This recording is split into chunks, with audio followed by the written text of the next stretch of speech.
नमस्कार साथियों, यदि आप भी क्लास 10th का एग्जाम 2025 में देने वाले हैं, अर्थात आपका भी बोर्ड परीक्षा 2025 में है, तो आपके लिए बहुत इंपॉर्टेंट वीडियो, क्योंकि आपको इस वीडियो में सोशल साइंस का VBA ऑब्जेक्टिव क्वेश्चन आंसर जो कि आपके फाइनल परीक्षा में यहाँ से सारे क्वेश्चन जो है हूबहू देखने को मिलेंगे। ठीक है, तो हम वीडियो को स्टार्ट करते हैं। यदि आप चैनल पर नया हैं तो सब्सक्राइब करके बेल आइकन को प्रेस कर लीजिए। यदि आप व्हाट्सएप ग्रुप में जुड़ना चाहते हैं तो आपको हम मोबाइल नंबर बता देते हैं, आप जुड़ जाइएगा। यहाँ पे आपको मोबाइल नंबर दिख रहा होगा, इस मोबाइल नंबर पर व्हाट्सएप करके आप जो है हमारे व्हाट्सएप ग्रुप में जुड़ सकते हैं। ठीक है, और डेली का जो लाइव क्लास है उसको कर सकते हैं। ठीक है, तो हम क्लास को स्टार्ट करते हैं। देखिए, सबसे पहला नंबर क्वेश्चन से हम लोग स्टार्ट करेंगे और लास्ट तक जाएंगे। देखिए, तो पहला नंबर क्वेश्चन क्या पूछ रहा है कि अखिल भारतीय किसान सभा गठन किस वर्ष हुआ था।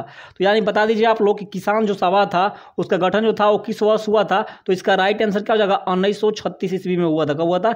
1936 ईस्वी में इसका जो है हुआ था किसान सभा का गठन। ठीक है, अगला प्रश्न देखिए 2 नंबर, परिवहन के संसाधनों से सबसे सस्ता परिवहन साधन कौन सा। यानी पूछ रहा है क्वेश्चन कि परिवहन के साधनों में सबसे सस्ता परिवहन का साधन है क्या है, बताइए राइट आंसर।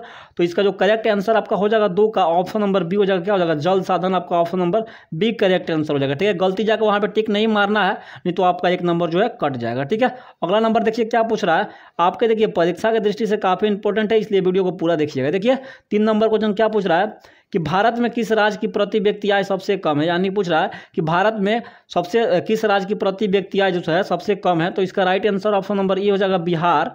यानी कि बिहार का जो है आपका प्रति व्यक्ति आय सबसे कम है। ठीक है, अगला देखिए 4 नंबर, सोशल साइंस काफ़ी इंपॉर्टेंट है, इसलिए आप लोग पढ़ना जरूरी है, क्योंकि कोई भी तैयारी कंपटीशन कीजिएगा तो वहाँ पे भी क्वेश्चन देखने को मिलेगा। देखिए 4 नंबर क्वेश्चन क्या पूछ रहा है। 4 नंबर क्वेश्चन पूछ रहा है कि जर्मनी के एकीकरण के लिए कौन सा उत्तरदायी था। यानी जो था जर्मनी में जो एकीकरण हुआ उसके लिए कौन उत्तरदायी था। तो इसका राइट आंसर बताइए। जो 4 का जो राइट आंसर क्या हो जाएगा, ऑप्शन नंबर क्या हो जाएगा, बी हो जाएगा। कौन उत्तरदायी था? तो बिस्मार्क था। ऑप्शन नंबर 20 का करेक्ट आंसर। ठीक है, अगला देखिए क्या पूछ रहा है 5 नंबर। देखिए 5 नंबर यहाँ पे आपके सामने आ रहा है कि बोकारो इस्पात संयंत्र किस देश के सहयोग से खेला गया था। तो बताइए इसका राइट आंसर क्या हो जाएगा 5 नंबर का। तो 5 का जो करेक्ट आंसर क्या हो जाएगा, 5 का जो राइट आंसर ऑप्शन नंबर क्या हो जाएगा, सी, रूस के सहयोग से खेला गया था। ठीक है, अगला देखिए 6 नंबर क्या पूछ रहा है कि भारत छोड़ो आंदोलन का प्रसिद्ध नारा क्या था। करो या मरो था शायद, तो करो या मरो ऑप्शन नंबर बी में है। 6 का राइट आंसर हो जाएगा। ठीक है, कोई दिक्कत नहीं है इसमें, आप लोगों को पूरा बारी बारी से सभी का आंसर जो है सही और सटीक मिलेगा। ठीक है, देखिए 7 नंबर क्वेश्चन पूछा है कि भारत में Tata hydro electric power station की स्थापना कब हुई थी। तो जो आपका 7 का जो राइट आंसर हो जाएगा आपका ऑप्शन नंबर डी हो जाएगा। 1962 ईस्वी में हुआ था, इसमें कोई शक और संदेह नहीं है। ठीक है, अगला देखिए आपका 8 नंबर क्वेश्चन क्या पूछा है कि डॉक्टर मेधा पाटकर धनिष्ठ के रूप में जुड़े थे। धनिष्ठ से मतलब जुड़े थे, बताइए राइट आंसर इसका क्या हो जाएगा। तो 8 का जो करेक्ट आंसर आपका ऑप्शन नंबर सी हो जाएगा। ठीक है, क्या हो जाएगा, नर्मदा बचाओ आंदोलन से ये जुड़े थे, सभी को पता होगा। गोल घर का निर्माण, देखिए यहाँ पे क्वेश्चन बनता है कि पूछ देगा गोल घर कहाँ अवस्थित है, अर्थात स्थित है। तो पटना में है। गोल घर का जो निर्माण है वो कब हुआ था, गोल घर का जो निर्माण जानते हैं कब हुआ था। 9 का जो राइट आंसर आपका हो जाएगा जानते हैं क्या, 9 का right answer option number C हो जाएगा आपको 1786 ईस्वी में जो है गोल घर का निर्माण हुआ था। गोल घर कहाँ पे है, पटना में स्थित है, ये पूछता है। देखिए 10 नंबर क्वेश्चन पूछा है। देखिए 10 नंबर क्वेश्चन भी काफ़ी परीक्षा की दृष्टि से इंपॉर्टेंट है कि भारत में सबसे पुराना तेल का भंडार कहाँ अवस्थित है।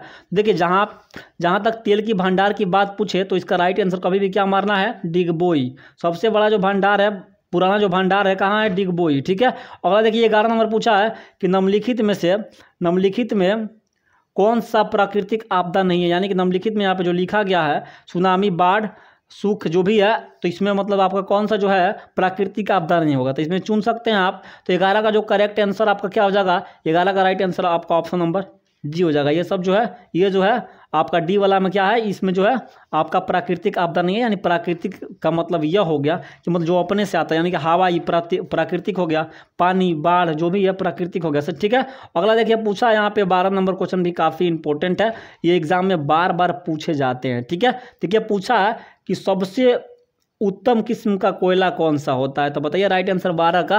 तो 12 का जो करेक्ट आंसर आपका हो जाएगा ऑप्शन नंबर सी हो जाएगा। ठीक है, अगला देखते हैं हम लोग 13 नंबर क्वेश्चन भी आपके परीक्षा की दृष्टि से काफ़ी इंपॉर्टेंट है। 13 नंबर क्वेश्चन पूछा है कि निम्न में से कौन सा स्थिति लोकतंत्र की सफलता के लिए सबसे आवश्यक है।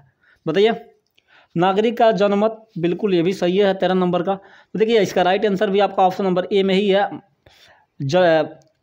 मजबूत जनमत, यानी कि इसका right answer option number A हो जाएगा। ठीक है, मजबूत जनमत का मतलब ये कि आपका जो वोट है वो, अगर सबको एक तरफा वोट देगा तो जो जिसको देगा वो तो जीत जाएगा।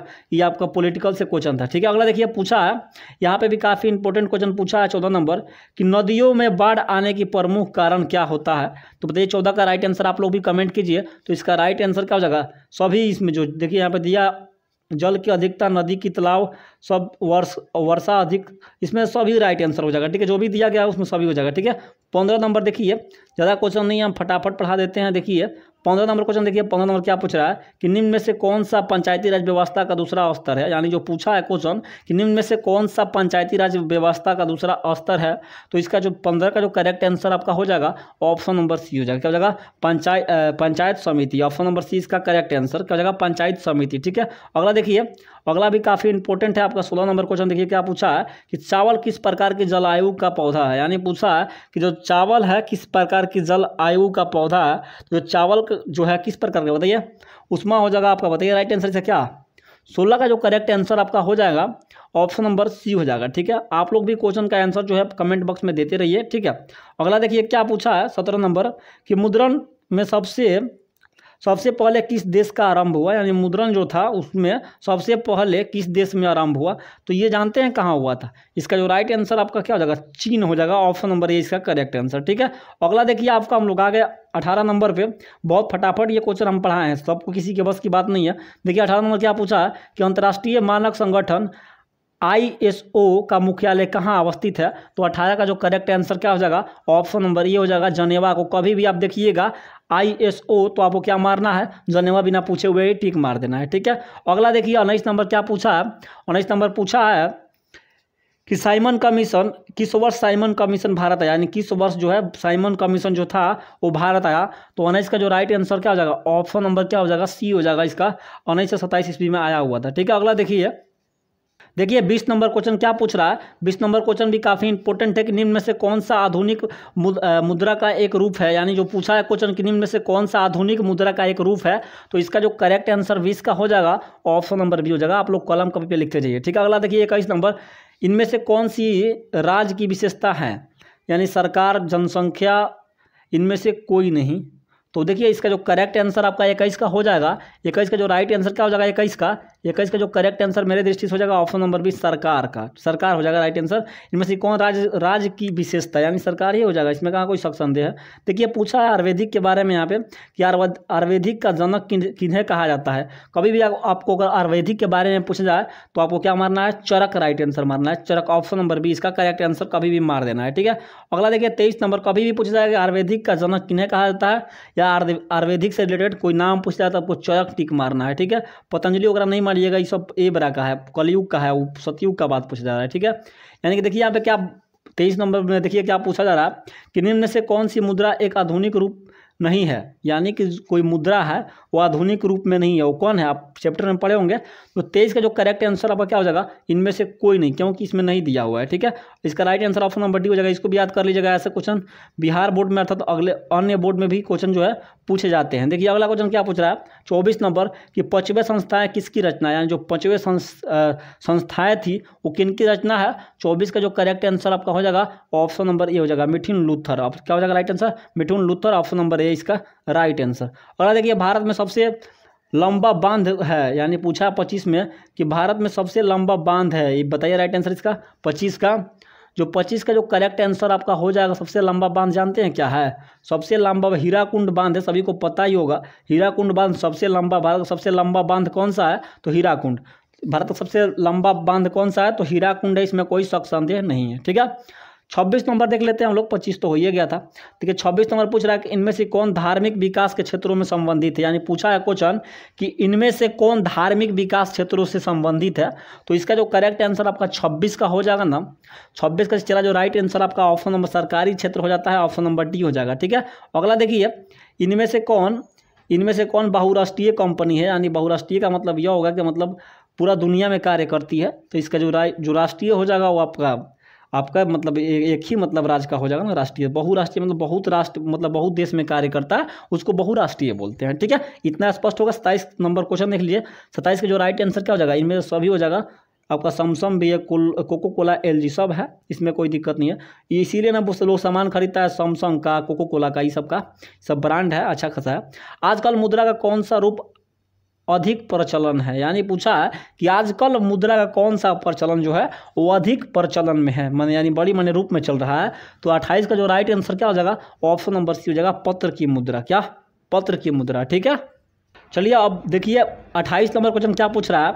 28 नंबर क्वेश्चन पूछ रहा है कि आजकल का मुद्रा कौन सा रूप से अधिक प्रचलन है। तो पूछा था शायद 28 शायद हो गया था, लेकिन फिर से इसका राइट आंसर बता देते हैं। 28 का right answer option number C हो जाएगा, पत्र मुद्रा। बताया तो थे ही। 29 नंबर देखिए, इनमें से कौन प्राकृतिक आपदा नहीं है।